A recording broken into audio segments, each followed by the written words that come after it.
Assalamualaikum warahmatullahi wabarakatuh. Perkenalkan, nama saya Mustika El dengan NIM A1121200 dari Prodi Pendidikan Bahasa dan Sastra Indonesia. Di sini saya akan menjelaskan materi tentang retorika untuk memenuhi tugas UAS yang diberikan oleh dosen saya. Apa itu retorika? Retorika di sini dibagi menjadi 5, yaitu 1. Keterampilan berbahasa secara efektif, baik bersifat monologis maupun dialogis. Yang kedua, studi tentang keterampilan berbahasa secara efektif. Yang ketiga, seni berinteraksi atau berkomunikasi secara verbal. Yang keempat, seni berpidato. Dan kelima, seni berbicara. Di sini ada sejarah retorika. Pengertian dari sejarah retorika yaitu retorika lahir sebagai seni yang dipelajari mulai dari abad ke-5 sebelum Masehi, ketika kaum sofis Yunani mengembara dari satu tempat ke tempat yang lain untuk mengejar pengetahuan tentang politik dengan menekankan terutama pada kemampuan berpidato. Pada waktu itu retorika memiliki fungsi menurut Sunarjo, yaitu mencapai kebenaran untuk kemenangan bagi suatu pihak untuk meraih kekuasaan. Sebagai alat persuasi digunakan untuk mempengaruhi orang. Di sini ada sejarah retorika. Saya akan membagi menjadi 4, yaitu zaman Yunani kuno, Romawi kuno, abad pertengahan, dan retorika modern. Saya akan menjelaskan satu-satu dari keempat sejarah tersebut. Zaman Yunani kuno, yaitu tokoh yang bernama Korax 465 sebelum Masehi, berasal dari Sarquese, koloni Yunani di Pulau Sicilia, menulis makalah Logan, yaitu seni kata-kata, tentang teknik kemungkinan yang membuat orang untuk memperoleh hak tanah mereka di pengadilan.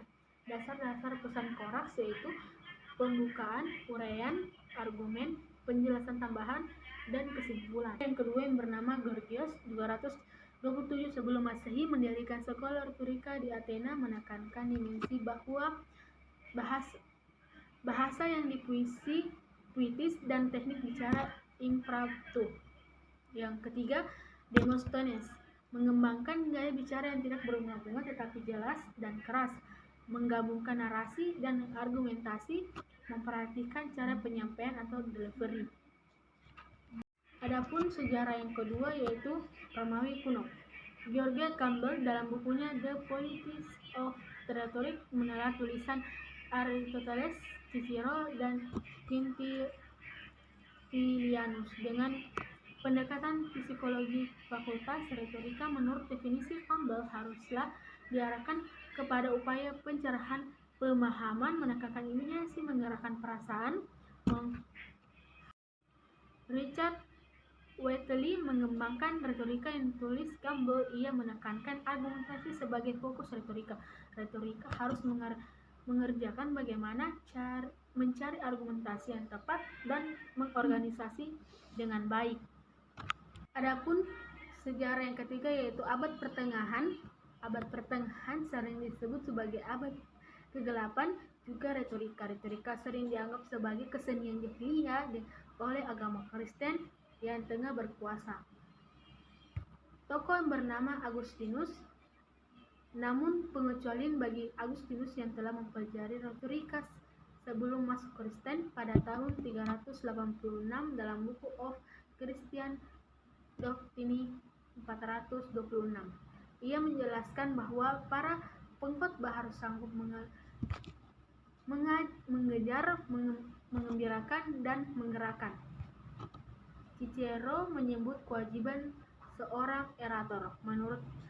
Adapun retorika modern, George Campbell dalam buku Philosophy of Rhetoric menelah tulisan Aristoteles, Cicero, Quintilianus dengan pendekatan psikologi fakultas retorika. Menurut definisi Campbell, haruslah diarahkan kepada upaya pencegahan pemahaman, menyenangkan imajinasi, menggerakkan perasaan, dan mempengaruhi kemauan. Adapun kecemasan dalam komunikasi retorika yaitu ada 3 cara mengatasi kekhawatiran berbicara di depan umum. 1. Kelola kecemasan berbicara. Yang kedua, kembangkan seni berbicara di depan umum dengan latihan. Yang ketiga, atasi ketakutan berbicara di depan umum dengan berpikir positif dan visualisasi. Adapun kelola kecemasan berbicara dengan menyiapkan pidato atau presentasi.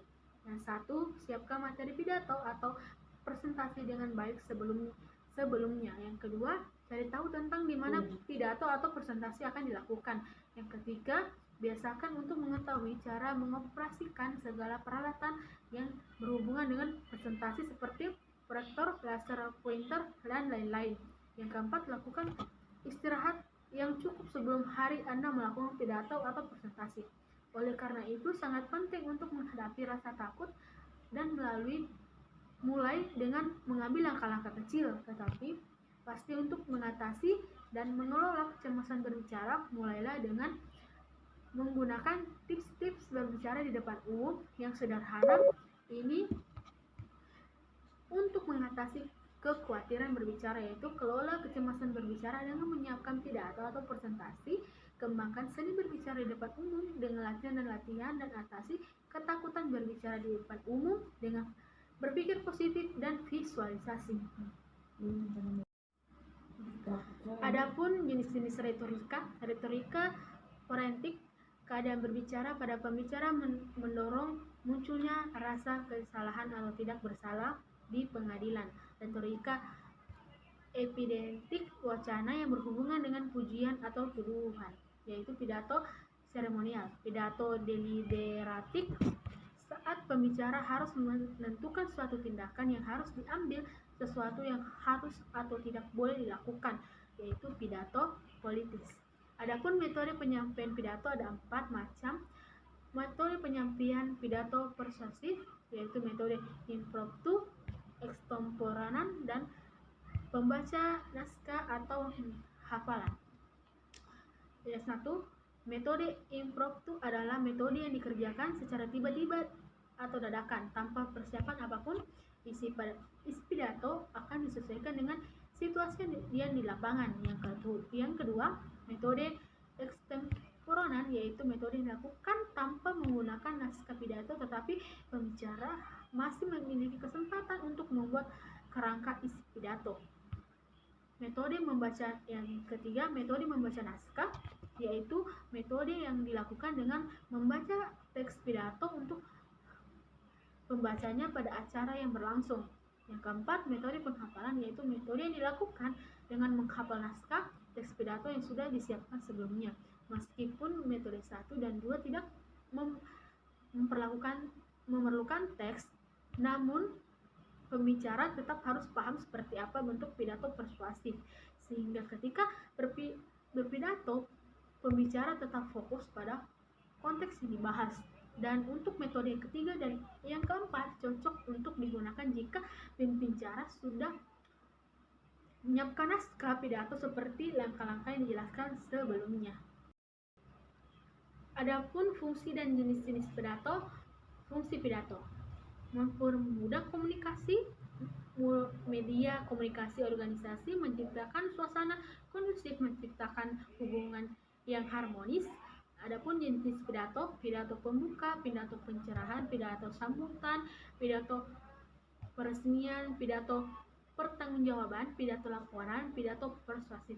Sebuah kegiatan dapat dikatakan sebagai pidato apabila memiliki ciri sebagai berikut: mempunyai tujuan yang jelas, isi tentang kebenaran, cara menyampaikan sesuai dengan para pendengar, menciptakan suasana yang efektif pada pendengar, menyampaikan jelas serta menarik, memakai intonasi, artikulasi, dan volume yang jelas. Sekian dari hasil presentasi saya. Kalau ada kesalahan kata mohon dimaafkan. Saya akhiri, wabillahi taufiq wal hidayah. Wassalamualaikum warahmatullahi wabarakatuh.